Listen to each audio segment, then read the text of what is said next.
اس لیے قرآن کریم نے ان چیزوں کا اعلان کر دیا. حجۃ الوداع کا زمانہ ہے، کالی کملی والے کا آخری حج ہے.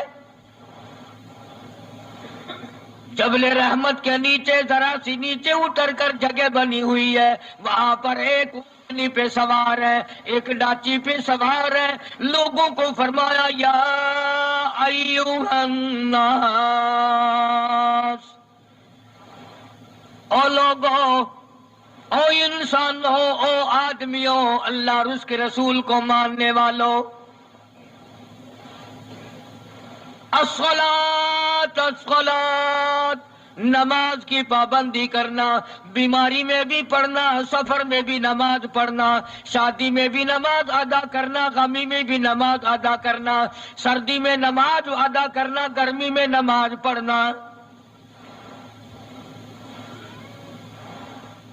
آخری حج ہے، حضور کریم صلی اللہ تعالی علیہ وسلم کا تقریباً آخری وقت ہے. فرمایا لوگوں، قرۃ عینی فی الصلاۃ، نماز میری آنکھوں کی ٹھنڈک ہے. جو نماز نہیں پڑھتا میں اس کے لیے قیامت میں شفاعت کرنا میری کوئی ذمہ داری نہیں.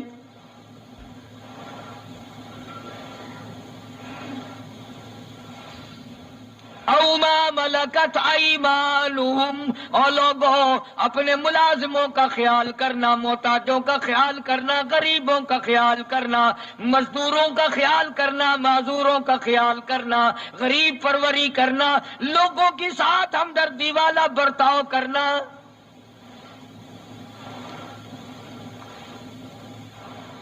جو کچھ میں تمہیں بتلا رہا ہوں فرمایا یاد کرو، میری بات کو سمجھو. حضور کریم صلی اللہ علیہ وسلم نے فرمایا لاکھوں کا مجمع ہے، فرمایا جو میں تمہیں بات کہہ رہا ہوں تمہارے ذمے ہے. جو اس وقت میدان عرفات میں نہیں پہنچ سکے ان تک پہنچا دینا.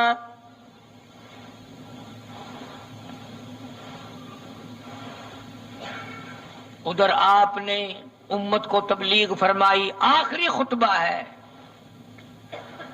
حضور کریم صلی اللہ علیہ وسلم کا، آخری خطبہ، آخری وعد ہے، آخری نصیحتیں ہیں. ادھر قرآن کریم کی آخری آیت نازل ہو گئی، الیوم اکملت لکم دینکم واتممت علیکم نعمتی ورضیت لکم الاسلام دینا. کالی کملی والے، آج ہم نے تمہارا دین کامل کر دیا، اسلام مکمل ہو گیا. حضور کریم صلی اللہ تعالی علیہ وسلم نے ضروری چیزیں آخری خطبے میں ارشاد فرما دی. فرمایا لوگوں اپنی عزت کو بچانا، اپنی عزت کا خیال کرنا.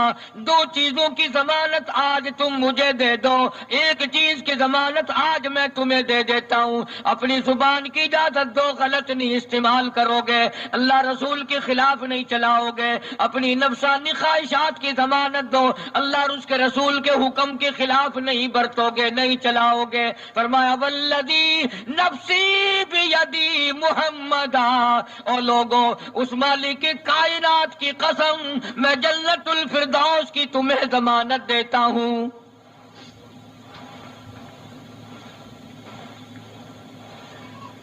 حجۃ الوداع میں خطبہ ارشاد فرما دیا. اس کے بعد مینا مزدلفہ تشریف لے آئے، مکہ مکرمہ میں تشریف لے آئے.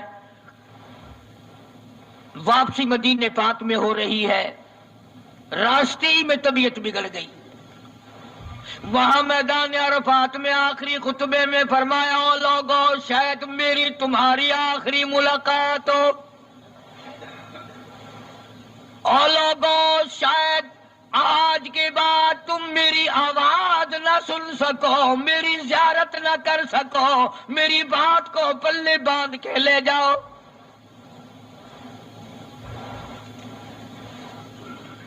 مدینہ طیبہ میں پہنچ گئے.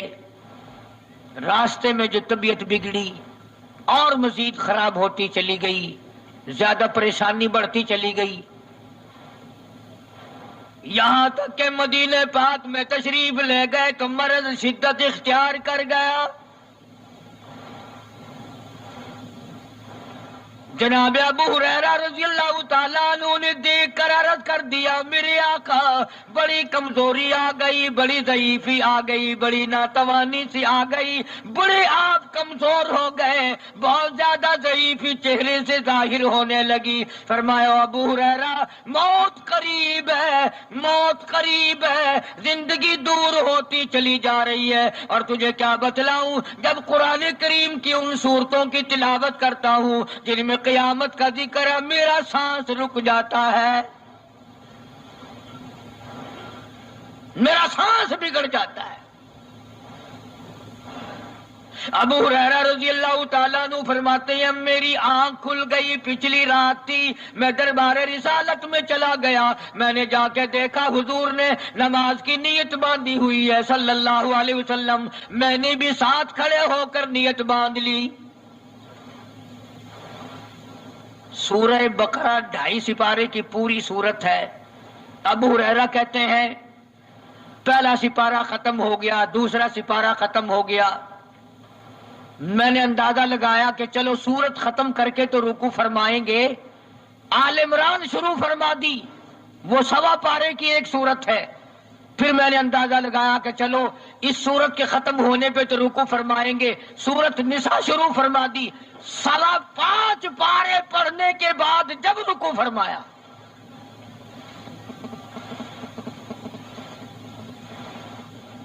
اپنا حال بھی دیکھ، اس کالی کملی والے کا حال بھی دیکھ صلی اللہ علیہ وسلم۔ ابو ہریرہ کہتے ہیں جب قرآن مجید کی تلاوت ہو رہی تھی، میں پاس کھڑا ہوا تھا نماز میں، حضور کے سینے سے، آپ کی چھاتی سے مجھے یوں سانس پھولنے کی آواز آئی جیسے ہنڈی پکتی ہوئی کھولتی ہے، سانس پھول گیا۔ قرآن کریم کی تلاوت کرتے کرتے طبیعت متاثر ہو رہی ہے۔ اس قسم کی نماز پڑھتے تھے ہمارے آقا حضرت محمد الرسول اللہ صلی اللہ علیہ وسلم۔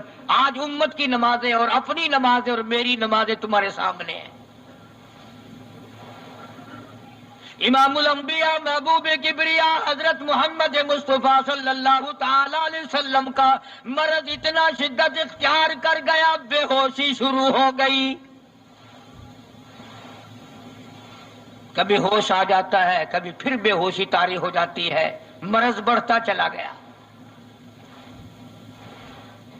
ایک روز نماز کا وقت آیا، جناب مدنی کریم صلی اللہ تعالی علیہ وسلم کے دیوانے، حضور کے پروانے، حضور کے شہدائی، حضور کے اوپر جان مال قربان کرنے والے، اولاد قربان کرنے والے، ساری زندگی قربان کرنے والے صحابہ کرام مسجد میں حیران ہیں، آج نماز کیسے پڑھیں گے، سرکار موجود نہیں۔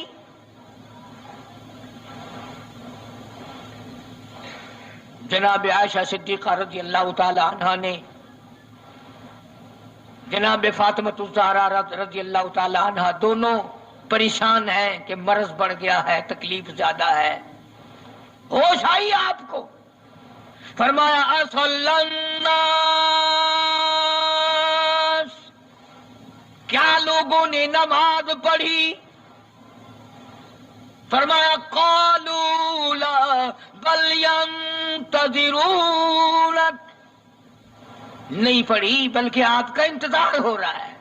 سارے دیوانے، سارے پروانے، سارے شہدائی، سارے جانثار، سارے غمگسار، ساری زندگی قربان کرنے والے دیواروں کے ساتھ لگے ہوئے کھڑے رو رہے ہیں، کالی کملی والے آج اگر تیرا دیدار نہ ہوا تو ہم مر جائیں گے۔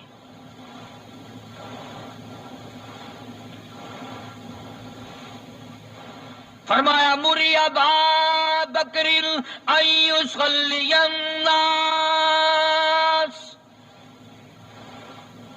عائشہ رضی اللہ تعالی عنہ، ابو بکر کو میری طرف سے حکم دو میرے مصلی پہ کھڑا ہو کر نماز پڑھائے، میرے مصلی پہ کھڑے ہو کر نماز پڑھائے۔ حضرت عائشہ رضی اللہ تعالی عنہ نے عرض کر دیا میرے آقا، میرا ابا تو کئی دن سے روتا پھرتا ہے، کئی دن سے رو رہا ہے۔ اذا جاء نصر اللہ کی سورت جب نازل ہوئی تو سارے صحابہ نے خوشی منائی، سارے مدینے نے خوشی منائی. اذا جاء نصر اللہ والفتح، اللہ کی حمایت آئے گی، نصرت آئے گی، تائید آئے گی، فتح آئے گی. ورأیت الناس یدخلون فی دین اللہ افواجا، تم دیکھو گے کہ فوج کی فوج اسلام میں داخل ہو رہی ہیں، لشکر کے لشکر اسلام میں داخل ہو رہے ہیں. ساری بات خوشی کی ہے. فسبح بحمد ربک، اور آپ میری تسبیح بیان کریں. بس یہ ایت سن کر ابو بکر کی چیخ نکل گئی. سارا مدینہ خوشیاں منا رہا ہے، سارا مدینہ خوشیوں میں ہے، سارے صحابہ خوشیاں منا رہے ہیں. عام لشکر اسلام میں داخل ہوں گے، ساری فوجی اسلام میں داخل ہو جائیں گی. لیکن ابو بکر صدیق کو لوگوں نے دیکھا اس کونے میں بیٹھا روتا ہے، گھر میں بیٹھا ہوا رو رہا ہے. اس نے پوچھا صدیق رضی اللہ تعالیٰ عنہ، سارے تو خوشیاں منا رہے ہیں، تو رو رہا ہے، تجھے کیا تکلیف پہنچی ہے؟ اذا جاء نصر اللہ کی سورت کے نزول کا پتہ نہیں چلا؟ جناب ابو بکر رضی اللہ تعالیٰ عنہ جو نبوت کا راز جانتے ہیں، مزاج شناس نبوت کے سب سے پہلا رفیق، سب سے پہلا ساتھی ابو بکر صدیق رضی اللہ تعالیٰ عنہ ہے. روتے روتے فرمانے لگے، او مدینے والو، یار کی جدائی کا وقت آ گیا. حضور کریم صلی اللہ علیہ وسلم کی روانگی کا وقت آ گیا. انہوں نے کہا تجھے کیسے پتا چلا؟ کہ دیکھتے نہیں ہو قرآن میں کیا؟ فسبح بحمد ربک، آپ میری تسبیح بیان کریں، مطلب یہ آپ میرے یہاں آ جائیں. سب سے زیادہ صدیق اکبر نے قرآن کریم کو سمجھا. تو حضرت عائشہ رضی اللہ تعالیٰ عنہ نے عرض کیا، کالی کمبلی والے وہ تو پہلے ہی روتے پھرتے میرے ابا، تو کسی اور کو حکم دو. فرمایا عائشہ، امت میں تیرے باپ جیسا نظر کوئی نہیں آتا، ساری امت میں تیرے باپ جیسا نظر کوئی نہیں آتا. صدیق اکبر رضی اللہ تعالیٰ عنہ کو حکم مل گیا. صحابہ نے مصلی پہ کھڑا کر دیا، نماز ہو رہی ہے. اللہ اکبر. ایک تھوڑا سا نقطہ باریک سا ہے، اگر توجہ کرو گے تو مزہ آئے گا. ادھر حکم دے دیا نماز پڑھانے کا، ادھر نماز شروع ہو گئی. ایک تو یہ بات تھی نا کہ حکم دیا، نماز ہو گئی، پوری ہو جائے گی، وہ پڑھا دیں گے.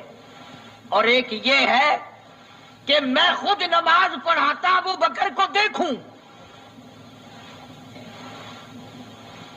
صرف پڑھاتا نہ دیکھوں، میں بھی صدیق کے پیچھے نماز پڑھوں. کل لوگ کوئی اعتراض نہ کریں. یہ ایک بڑی بات ہوتی ہے، پر مصلی پہ بھی خود کھڑا کرنا اور خود پیچھے آ کر کے نماز کی نیت باندھنا.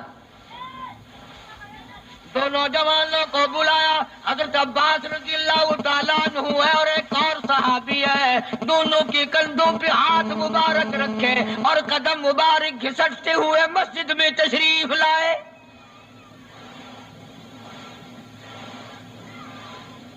آپ اور میں تو تھوڑی سی تکلیف ہو جائے، سب سے پہلا نزلہ نماز پہ پڑتا ہے.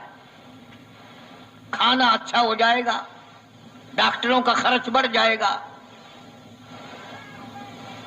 اور گھر والوں کا دھیان بڑھ جائے گا، فکر بڑھ جائے گا. لیکن مرنے والا، بیمار پڑنے والا جو ہے نماز سے بے فکر. سب سے پہلے مسلمان نماز چھوڑتا ہے. اور میری بات لکھ کے لے جاؤ، لاکھوں کروڑوں میں سے 2-4 نمازی مرتے ہیں. بڑا خوش نصیب ہے وہ آدمی کہ دم نکل جائے پر نماز ایک بھی قضا نہ ہو، آخری وقت تک جس کی نماز قضا نہ ہو. حضور کریم صلی اللہ تعالی علیہ وسلم نے پیچھے آ کر کے نیت باندھ لی. ابو بکر کو احساس ہو گیا، پتہ چل گیا کہ صدیق اکبر کو معلوم ہو گیا. حضور میرے پیچھے تشریف لے آئے، نماز میں شامل ہو گئے. ابو بکر پیچھے ہٹنے لگے، مصلی چھوڑنے لگے.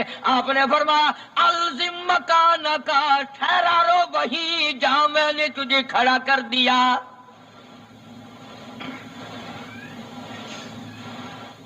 نماز ہو گئی۔ اب حضور کریم صلی اللہ علیہ وسلم جب تشریف نہیں لائے تھے، سارے غمگین تھے، سارے پریشان حال تھے، سارے یہ سوچ رہے تھے کہ آج کیا ہوگا، آج کیا بنے گی۔ سارے سرکار دو عالم صلی اللہ علیہ وسلم کے دیدار کے لیے اکٹھے ہو گئے، اور یہ آپ کا تشریف لانا، آخری تشریف لانا ہے مسجد نبوی میں، اور منبر پہ آپ تشریف فرما ہوئے۔ آپ نے اسی خطبے کی پھر بعد الفاظوں کو، بعد احکامات کو دہرایا، اور لوگوں نماز کا خیال کرنا، نماز کی پابندی کرنا، یتیموں کا خیال کرنا، محتاجوں کی غریب پروری کرنا، اگر اس کے خلاف تم چلو گے میری کوئی ذمہ داری نہیں۔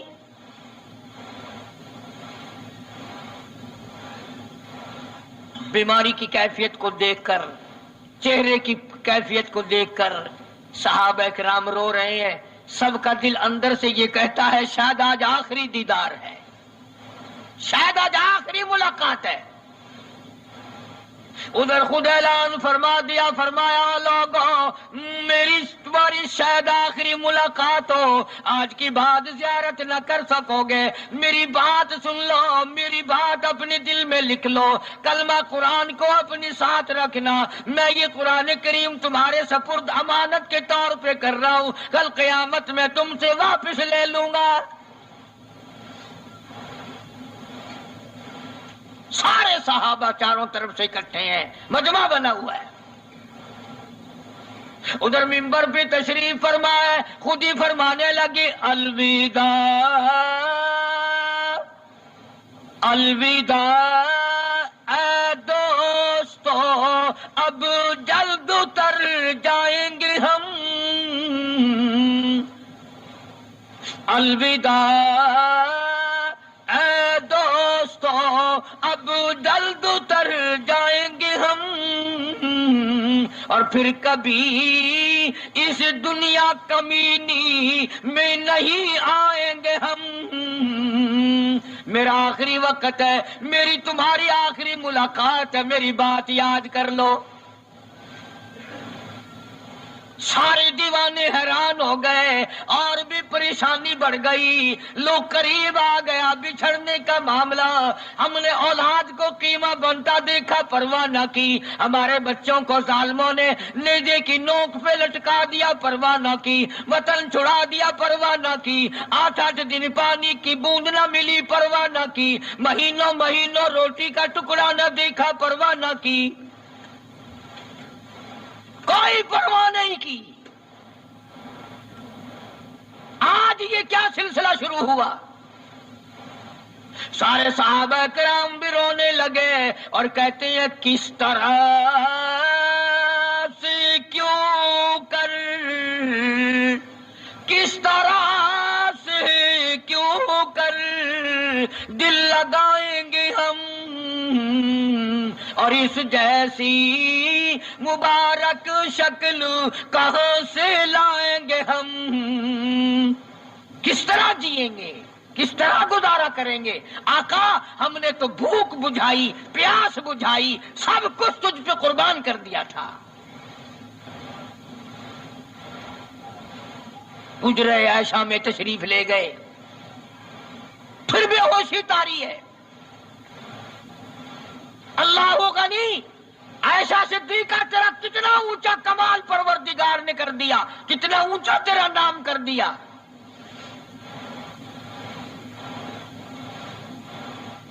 انصاف دیکھو نبی کا، پھر اپنے یہاں بھی میں بھی اور آپ بھی ہاتھ ماریں، ذرا کلیجے پہ ہاتھ رکھ کے سوچیں کہ آخر ہمارا کیا بنے گا۔ سیدہ حفصہ رضی اللہ تعالی عنہا کو بلوایا، سیدہ ام سلمہ رضی اللہ تعالی عنہا کو بلایا، سیدہ زینب رضی اللہ تعالی عنہا کو بلایا، جتنی بھی ہماری مائیں تھیں، حضور کریم صلی اللہ علیہ وسلم کی گھر والیاں، قرآن کہتا ہے وَأَزْوَاجُهُ أُمَّهَاتُكُمْ، ان کے گھر والیاں ساری تمہاری مائیں ہیں، امہاتہم تمام کے تمام تمہاری مائیں ہیں۔ اللہ غنی، سیدہ ام سلمہ، سیدہ حفصہ، سیدہ جویریہ، سیدہ زینب، سیدہ صفیہ، سیدہ ام حبیبہ رضی اللہ تعالیٰ عنہما، ساری ہماری ماں کو جمع کر کے فرمایا تم تمام کے تمام مجھے اجازت دے دو، میں اپنا آخری دل، اپنے آخری بیماری کا دل عائشہ صدیقہ کے حجرے میں گزار لوں، تم اجازت دو مجھے،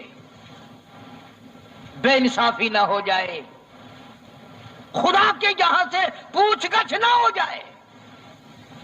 امام الانبیاء ڈر رہے ہیں، ہم قبر میں جا کے ڈریں گے انشاءاللہ۔ ساری گھر والیوں کو اکٹھا کر کے اجازت مانگی جا رہی ہے، سب نے اجازت دے دی۔ اصل میں جنت الفردوس کا انتظام ہو رہا ہے، جس جگہ حضور کریم صلی اللہ علیہ وسلم اور عائشہ صدیقہ رضی اللہ تعالی عنہا کو اللہ میاں نے اکٹھا دیکھا، بستر میں دیکھا، قرآن اترتے دیکھا، اس حجرے پہ اتنا پیار آ گیا، اسی کو جنت الفردوس بنا دیا۔ اور پھر بات بڑھی، جناب عائشہ صدیقہ رضی اللہ تعالیٰ عنہا پریشان بیٹھی ہیں، جناب فاطمہ الزہرا رضی اللہ تعالیٰ عنہا پریشان بیٹھی ہیں، بڑی تکلیف ہے، بڑا شدت کا بخار ہے، بے ہوشی بھی ہے۔ فرمایا میری عائشہ ٹھنڈے پانی کا پیالہ لے آ، سمجھی میرے محبوب کو پیاس لگی ہوگی،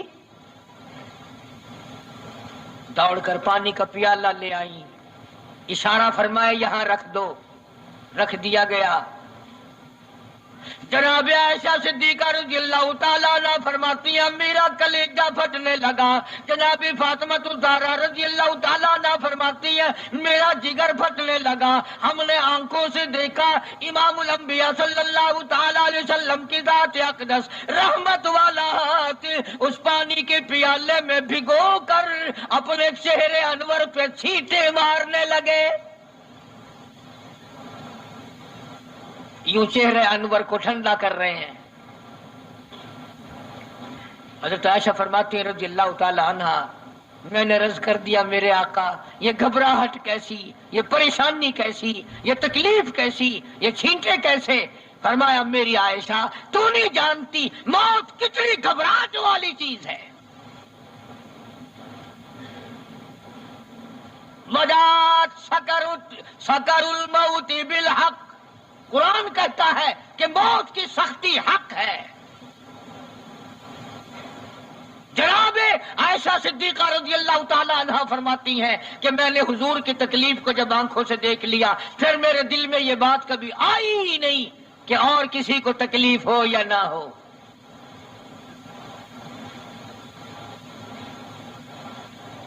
اور مقدر کی بازی ہے ساری، اللہ پاک جس کی تقدیر اس طرح سے بنا دے، کون ہے پیچھے ہٹانے والا؟ بالکل آخری وقت ہے۔ فرمایا عائشہ مسواک لا کے دے، مسواک لا کے دی گئی، فرمایا اپنے منہ میں چبا کے دے، اپنے منہ میں چبا کے دے، نرم کر کے دے۔ حضرت عائشہ صدیقہ رضی اللہ تعالی عنہا نے چبا دی، نرم کر دی اپنے منہ میں چبا کر۔ توجہ کرنا، یہ نہیں فرمایا کہ اسے اب دھو کے دے۔ حضرت عائشہ نے جو اپنے منہ میں مسواک چبائی تھی، کالی کملی والے نے اس مسواک کو یوں ہی اپنے منہ مبارک میں پھیر لیا، ثابت یہ کر دیا لوگو عائشہ کو کچھ نہ کہنا، مجھے اتنی پیاری ہے، مجھے اتنی پیاری لگتی ہے کہ میں آخری وقت میں عائشہ کا لعاب اپنے منہ میں لے کے چلاؤں۔ آج لوگ 4 ورقے تاریخ کی کتاب کے پڑھ کر صحابہ کرام کے فیصلے شروع کر دیتے ہیں، اپنے ایمان کو بچاؤ۔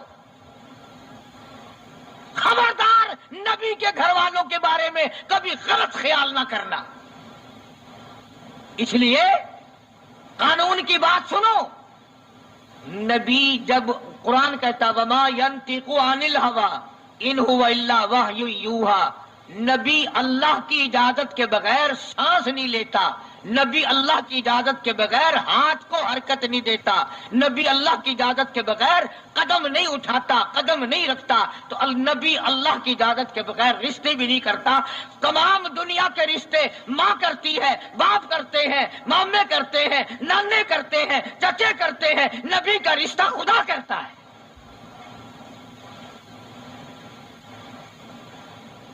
اللہ کی اجازت کے بغیر نبی کا کوئی رشتہ نہیں ہوتا۔ تو حضرت عائشہ کا رشتہ خدا نے کیا اور یہ عظمت خدا نے دی ہے۔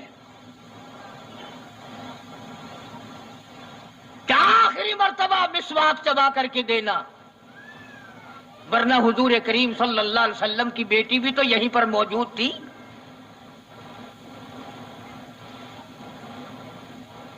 اس کے بعد جناب عائشہ صدیقہ رضی اللہ تعالیٰ عنہ فرماتی ہے میں بھی بیٹھی تھی، بڑی پریشان تھی۔ جناب فاطمہ الزہرا رضی اللہ تعالیٰ عنہ بھی پریشان تھی، ماتھے پہ پسینے آتے تھے جاتے تھے۔ اتنی دیر میں دستک ہوئی، دروازہ کھٹکا، کسی نے آواز دی ہل ادخلوک فی البیت،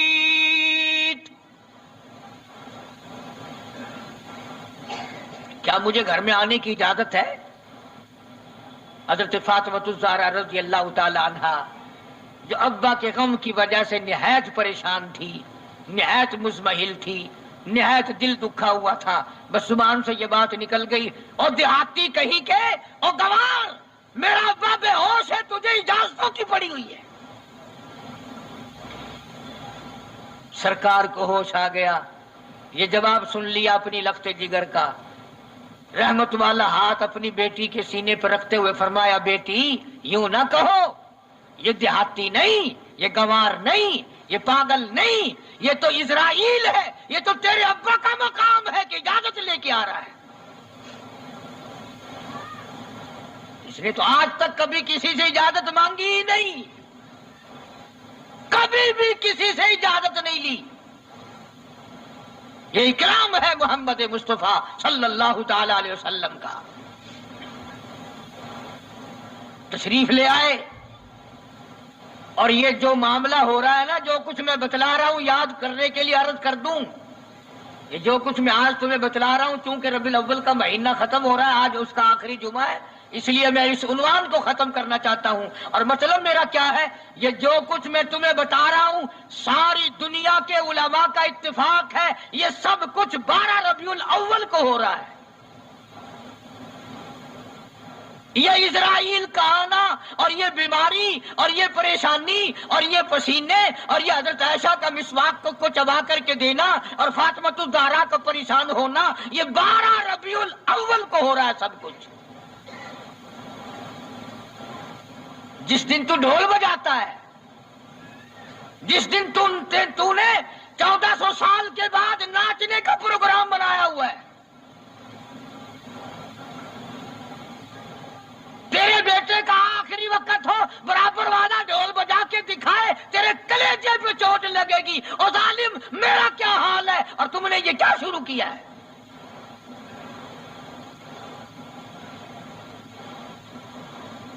حضور کریم صلی اللہ علیہ وسلم نے فرمایا بیٹی انہیں کچھ نہ کہو، یہ تو وہ ہیں جو بچوں کو یتیم بنا دیں، یہ تو وہ ہیں جو سہاگ اجاڑ کے رکھ دیں، یہ وہ ہے جو چلتے چلاتے ہنستے کھیلتے گھروں کو کی تباہی پھیر دیں، اسرائیل ہے۔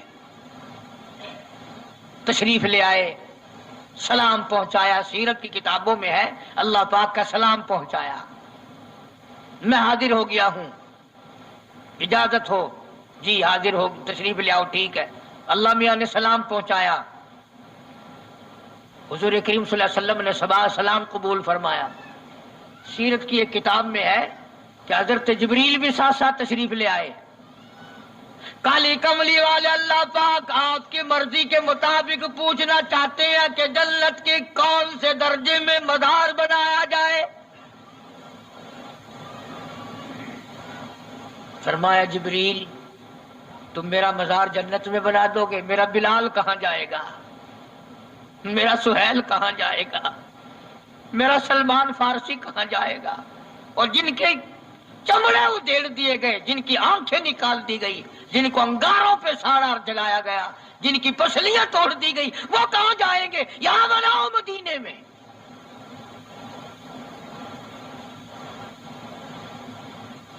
سیرت کی کتابوں میں ہے کہ روح مبارک جب قفس سے انصری سے الگ کرنے لگا اسرائیل،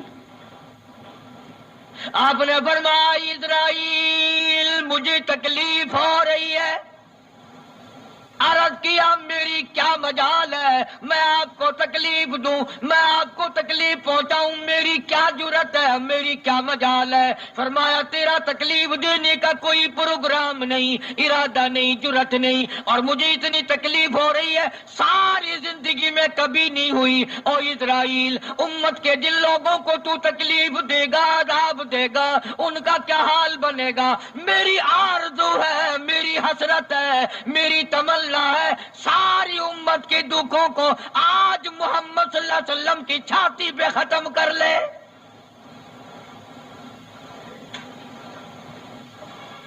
جو تکلیف تو نے ساری امت کو دینی ہے وہ آج میرے اوپر ختم کر لے۔ ان کی وفا دیکھ اور اپنی جفا دیکھ، وہ کس وقت میں تجھے یاد کر رہے ہیں جبکہ روح مبارک جسم سے الگ ہو رہی ہے۔ ظالم آپ اور میں حضور صلی اللہ علیہ وسلم کو کوٹھی میں یاد نہیں کرتے، بنگلے میں یاد نہیں کرتے، ایئر کنڈیشن میں یاد نہیں کرتے، پنکھوں کے نیچے یاد نہیں کرتے، ٹھنڈی ہوا میں یاد نہیں کرتے، رات کو یاد نہیں کرتے، دن کو یاد نہیں کرتے، اور آقا امت کو کس وقت یاد فرما رہے ہیں صلی اللہ علیہ وسلم۔ ان کی وفا دیکھ، اپنی جفا دیکھ۔ تو سرکار کو شادی میں یاد نہیں کرتا کہ میرے نبی کا شادی کے موقع پہ کیا حکم ہے؟ کاروبار کرتے حضور کو یاد نہیں کرتا۔ کون سا وقت ہوگا ہمارے سنبھلنے کا؟ جناب فاطمہ الزہرا رضی اللہ تعالی عنہا کہتی ہیں مجھے بڑا رنج پہنچا، اور ساری کتابوں میں ہے حدیث کی، تفسیر کی، سیرت کی۔ جناب فاطمہ الزہرا رضی اللہ تعالی عنہا حضور کریم صلی اللہ علیہ وسلم کے وصال کے بعد 6 مہینے زندہ رہیں۔ تمام حضرات کہتے ہیں ایک دن بھی کسی نے ہنستی ہوئی نہیں دیکھی، کبھی پیٹ بھر کے کھانا نہیں کھایا۔ اکثر رویا کرتی تھی او مدینے والا تم نے میرے ابا کی قبر پہ کن ہاتھوں سے مٹی ڈالی؟ اور امت کے ساتھ اور سلوک روا رکھنے والی، محبت والی بات ایک اور چیز لکھی سیرت کی کتابوں میں، فرماتے ہیں کہ جب آپ کو حضرت عائشہ فرماتی ہیں کہ آواز پست ہو گئی، بالکل آواز نکلنی بند ہو گئی، سانس ختم ہو رہا تھا۔ توجہ بھائی، سانس ختم ہو رہے تھے، آواز بالکل پست ہو رہی تھی۔ حضرت عائشہ فرماتی ہے کہ لب حرکت کرتے تھے، لب مبارک حرکت کرتے تھے۔ حضرت عائشہ فرماتی ہیں کہ میں نے یوں کان لگا دیا لبوں کے قریب کہ کیا فرما رہے ہیں؟ فرماتی ہے ایک ہی آواز تھی، ربی حبلی امتی، مولا میری امت کو معاف کر دے، مولا میری امت کو معاف کر دے۔ جس امت کے لیے ساری ساری رات سجدوں میں دعائیں مانگی، آنسو بہا بہا کے دعا مانگی، اور اس آخری وقت میں بھی اس امت کے لیے دعائیں فرما رہے ہیں۔ اور یہ امت 5 وقت نماز کے لیے تیار نہیں، یہ امت ظلم سے توبہ کرنے کو تیار نہیں، یہ امت حرام کھانے سے توبہ کرنے کو تیار نہیں، یہ امت آج اللہ کے قہر سے بچنے کو تیار نہیں۔ کیا صورت ہوگی؟ اسی لیے قرآن کریم کے 18ویں سپارے کی ایک آیت آپ کو آخری میں سنا دوں۔ میدان حشر برپا ہوگا، قیامت کا میدان لگا ہوا ہوگا، جناب مدنی کریم صلی اللہ تعالی علیہ وسلم تشریف لائیں گے اور فرمائیں گے وقال الرسول یا رب ان قوم اتخذوا هذا القرآن مہجورا۔ یا اللہ، یہ وہ لوگ ہیں جنہوں نے میرے قرآن کا مذاق اڑایا، تمسخر اڑایا، ٹھٹھا بنایا، مخول بنایا۔ وَكَذَلِكَ جَعَلْنَا لِكُلِّ نَبِيٍّ عَدُوًّا مِّنَ الْمُجْرِمِينَ، یہ میرے دشمن ہیں جیسے پہلے نبیوں کے دشمن ہوا کرتے تھے، جلال میں ہوں گے، غصے میں ہوں گے۔ محمد عربی صلی اللہ علیہ وسلم جب فرشتے خبردار کریں گے، کالی کملی والے تیرے بعد انہوں نے بڑی بدعت پھیلائی، تیری سنتوں کو مٹایا اور بدعت پھیلائی، تیری سنتوں کو ختم کیا اور رواج نئے نئے چلائے، شرک کیا، بدعت کیے، کفر کمایا۔ آج ہم یہ نہیں سوچ پاتے کہ کس طریقے سے اپنا آخری وقت ہونا چاہیے۔ آج اس امت کے لوگوں کو سنت کے مطابق غسل نہیں ملتا، آخری سنت کے مطابق کفن نہیں ملتا۔ میں کہتا ہوں سنت کے مطابق جنازے کے کندھا تبدیل نہیں کیا جاتا، سنت کے مطابق میت کو قبر میں نہیں اتارا جاتا، سنت کے مطابق قبر پر مٹی ڈالنے کا رواج نہیں نہ۔ اور تو بڑی بڑی تعلیم ڈگریاں حاصل کر لیتے ہو، قبر پر مٹی ڈالنے کی دعا سیکھتے ہوئے پھانسی لگتی ہے، کون سیکھتا ہے؟ یہ چاروں طرف جتنے بوڑھے بیٹھے ہیں سفید داڑھیوں والے، پوچھ کے دیکھو، سوائے 100 میں سے 2 کے 98 کو نہیں آتی، قبر میں میت اتارنے کی دعا نہیں آتی، قبلہ کی طرف منہ موڑنے کی دعا نہیں آتی۔ اور انشاءاللہ آج کل تو ضرورت بھی نہیں، کیوں؟ جنت ہمارے باپ دادا کی ہے، چھلانگ لگائیں گے اور پہنچ جائیں گے۔ اس لیے میں یہ بات عرض کر رہا ہوں دکھ کے ساتھ کہ آپ دین کو سیکھتے نہیں، آپ دین کے قریب نہیں آتے۔ آپ محمد عربی صلی اللہ علیہ وسلم کے اگر عاشق ہیں، محبت کرنے والے ہیں، پروانے ہیں، دیوانے ہیں، آؤ پھر یار کی ہر ادا پر جان دو، پھر اس کو سیکھو، پھر اس پہ عمل کرو، تاکہ ساری زندگی سنتوں پہ عمل کرتے کرتے گزر جائے۔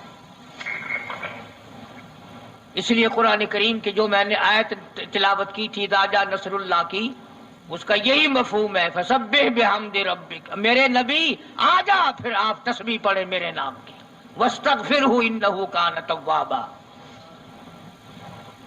اس لیے ہمیں بھی ہر وقت یہ کوشش کرنی چاہیے کہ قرآن کریم کی تلاوت کی عادت بنا لیں، درود شریف کی عادت بنا لیں، لا الہ الا اللہ، لا الہ الا اللہ محمد الرسول اللہ، اس کی عادت بنا لیں، سبحان اللہ والحمد للہ ولا الہ الا اللہ واللہ اکبر ولا حول ولا قوت الا باللہ العلی العظیم، اس کی عادت بنا لیں۔ آؤ اس کا فائدہ بتاؤں، حدیث پاک میں آتا ہے جب زبان پہ ذکر ہوتا ہے، اللہ کا نام ہوتا ہے اور آدمی قدم رکھتا ہے، زمین کہتی ہے او پیارے تیرے یہ قدم مجھے کب تک نصیب، کتنے دنوں کے بعد ملے، زبان تیری ہو اور ذکر میرے اللہ کا ہو، قدم تیرا ہو اور جسم میرا ہو۔ یوں آتا ہے کتابوں میں، زمین گواہی دے گی قیامت کے دن، اس نے مجھ پر سبحان اللہ کہا تھا، اس نے مجھ پر الحمدللہ کہا تھا، اس نے مجھ پر درود پاک پڑھا تھا، اس نے مجھ پر قرآن کی تلاوت کی تھی، اور وہ گواہی بھی دے گی زمین، اس نے مجھ پہ زنا کیا، حرام خوری کی، بدماشی کی، اس نے خنزیر کھایا، سور کھاتا رہا دنیا میں، یہ ساری چیزوں کی زمین گواہی دے گی۔ یہ دیواریں، یہ کھڑکیاں، یہ روشن دان، یہ چھت سب گواہی دیں گے، چگلی کی، غیبت کرنے کی، بدکاری کی، تمام چیزوں کی۔ اس لیے اپنی زندگی کا ایک ایک لمحہ قیمتی ہے، قیمتی، اس کی قدر پہچانو، اس میں کچھ کمانے کی کوشش کرو۔ اللہ پاک مجھے اور آپ کو حضور کریم صلی اللہ علیہ وسلم کا جیسے آخری وقت میں نے عرض کیا، ویسے کیسٹ پہلے بھی ہے سفر آخرت نبی صلی اللہ علیہ وسلم کا، اس لیے آخری عرض کر دیا کہ ربیع الاول کا آخری جمعہ تھا۔ اللہ پاک ہم سب کو صحیح معنوں میں غلام بنائے، تابعدار بنائے، عظمت اور محبت حضور کریم صلی اللہ علیہ وسلم کی نصیب فرمائے۔ وآخر دعوانا ان الحمدللہ رب العالمین۔